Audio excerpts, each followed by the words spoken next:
This video is about what I find to be the secret ingredient of giving an accurate and powerful card reading. And I feel drawn to make this video because it's something that no one ever really talked about, and I had to figure it out all on my own. And at times, well, for years, I just thought that I wasn't very good at tarot. I didn't know how to get accurate meanings. I mean, I would get the cards, I would pull them for a certain situation, and I would just be like, well, I know what this means, but how do I translate this into a actual like powerful reading? And what I have found is I actually don't even need to sit there and analyze it and come up with some kind of transformative meaning. What I needed to do, and what I find the secret ingredient to be to give really good readings, is that you have to be able to get into an altered state. So getting into an altered state is the secret ingredient. And when I say an altered state, I don't mean with controlled substances or anything like that. I don't mean taking drugs, of course not chemical drugs, but even natural plant substances like mushrooms or pot or whatever, or ayahuasca. That's not even what I'm talking about either. Of course, the chemical drugs can just leave you an open gateway to negative entities to take you over, and they don't always want to leave once you've stopped, and sometimes they don't. They stay with people forever. They bring death and destruction into people's life. They literally change the way that the person looks. I mean, we all know how a severe drug user looks, and I believe that's actual physical manifestation of the dark entities that have taken over people who do that. So that is not what I mean when I say get into an altered state of consciousness. It has to be something that you can do anywhere at any time without needing anything, because there are moments in life when being able to get into an altered state can actually save your life or prevent severe trauma from making a home in your consciousness. So I really recommend developing this talent, not just for tarot reading, but just to have a cohesive and spiritually rich life. So getting into a altered state, it must be like a type of self-hypnosis, and some people practice this doing meditation or breathing exercises or visualization techniques, certain contemplations. So about dressing the conscious mind, the videos that I've been making on the meaning of the different cards are something for the conscious mind to chew over, as you will. It's a way that your mind can have something to do during this experience. So it's wonderful, to have all the meanings, the keywords, the overall feeling of a card through the elements and signs and stones, whatever medium that you're used to working with. It's good to memorize them for each card, and then your mind can kind of chew on that. When it sees the card, when a card comes up, your mind knows the overall meaning.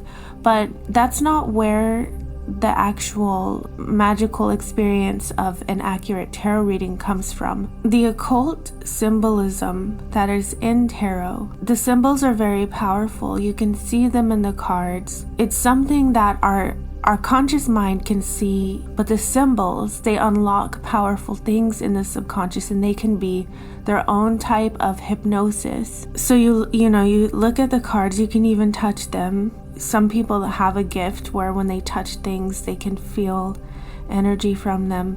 But those symbols, the energy that the card carries, is powerful. It gives the mind a point to focus on, while the true magic in the subconscious comes forth. So when someone sits in front of you for a reading, they are wanting a mystical experience. And I think the reason that you yourself may pick up a deck of cards is because you want to have mystical experiences as well.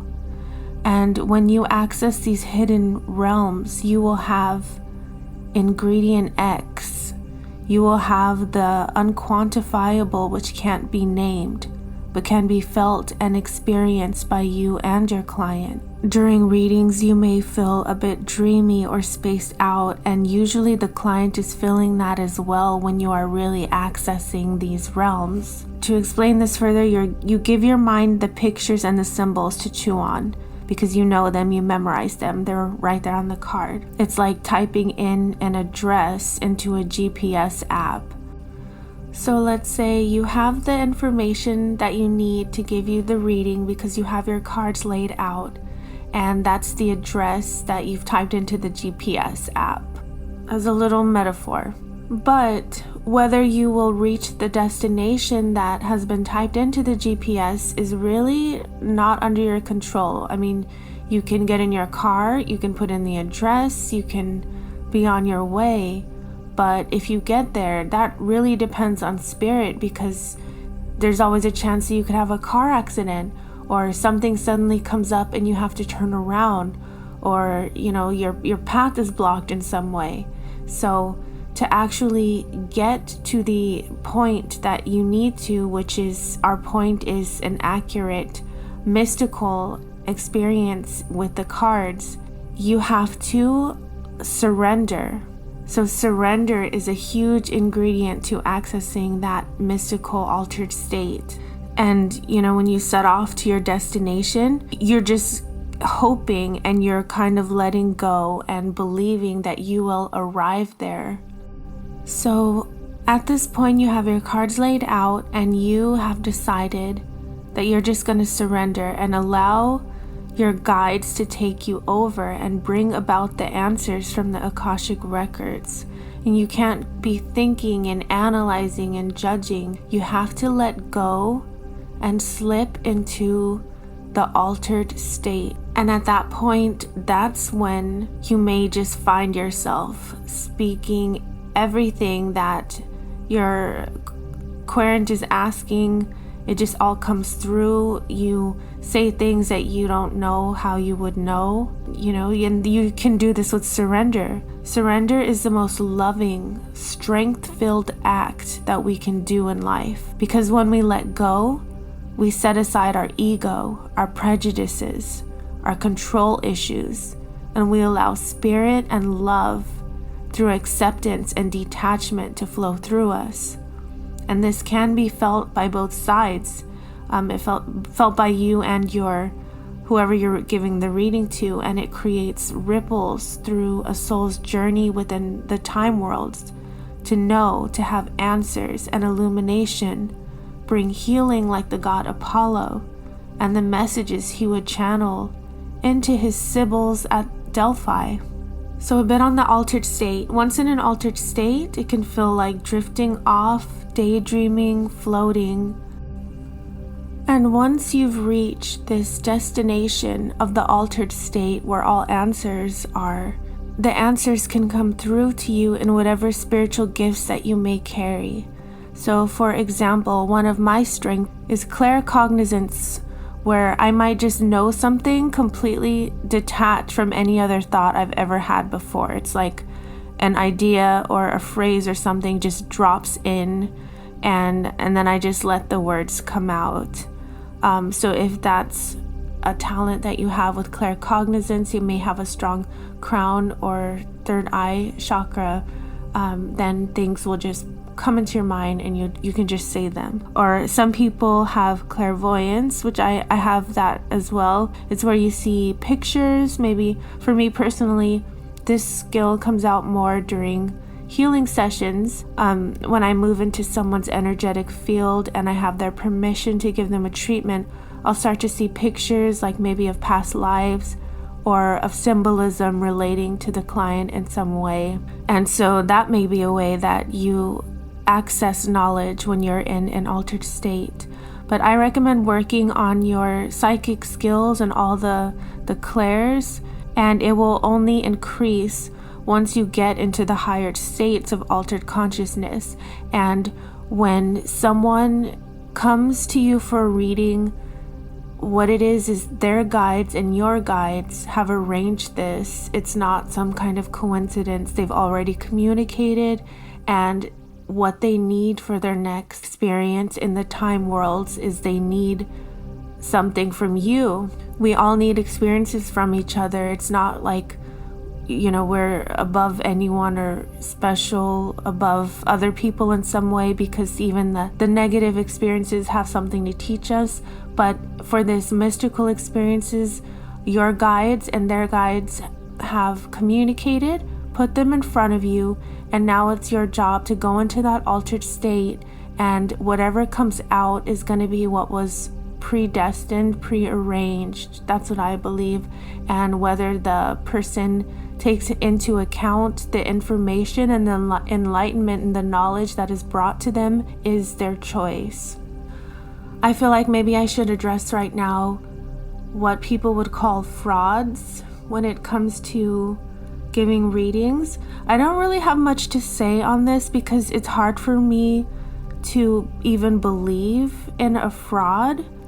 I just do what I do, and I know that, having an experience when I'm having a true altered consciousness experience, when the client is happy, they want to pay you well if you charge, or they say that things resonate with them. I think the only times when maybe I feel like I didn't give a good reading is when I can't get into the altered state. It's when maybe there's too much on my mind, or maybe it's just not the right time for them to have the answers. So at that time, it just feels like a very concrete, like day-to-day, overly grounded experience, and nothing is really coming through. But I can still pull the cards, and I may be able to tell them what I see on the cards from what I've memorized. But this can be a little tricky because the altered state needs to come while you're shuffling the cards as well, because then you'll just know when to start and stop. But if I can't get into the altered state, which it happens more rarely now where I just can't, but if that does happen, that's what I would say would maybe be an inaccurate reading, is if that last ingredient of surrender and accessing the divine just doesn't happen, and maybe sometimes it's not meant to happen. And so when a client comes to me, my personal process is, before I try and go into the altered state, I ask them what their first name is, because to me that's a bit like entering the address into the GPS. I want to connect with them and their energy. So just, there's a lot in someone's name. Some people get suspicious if you ask too many questions. I would love to ask a bunch of questions just to make sure that I can lock in on their energy, but because I know there's a lot of skeptics out there, I won't. I'll just ask for the first name, and then I may ask them if they work with any specific guides, or I'll just energetically feel for their guides. And before I get started, I'll say an affirmation that I am connecting in with my client's higher self and their benevolent guides for answers for their highest good and truth. And so to me, that's part of putting in the address. I make that known and I declare that as the experience, and then I let go. And then that's when surrender takes over. Sometimes I get messages before someone even sits down though, and I want to allow for that too. It's not so like black and white. You don't have to think it out too much. When you get in the rhythm of it, it just will flow easily. You may want to have some protective things around you. I keep a selenite crystal ball with me to ground myself and cleanse myself between readings. And I also Reiki my cards after everyone in between readings, because I want to keep people's energy off the cards once it's over. So overall, my message today is, don't be afraid to let go. Learn the tarot meanings to have easy guideposts for your mind, but know the answers are not coming out of that mental machine. They're coming from the spiritual realms. And learning to access these spaces through meditation and silent pauses and surrender is where the truth lies. It's where mystical experiences and the magical experience of tarot truly reside. Well, thank you for listening, and I hope you enjoyed this, and please share, like, and comment, and I'll come back with another video soon. Thank you. Bye.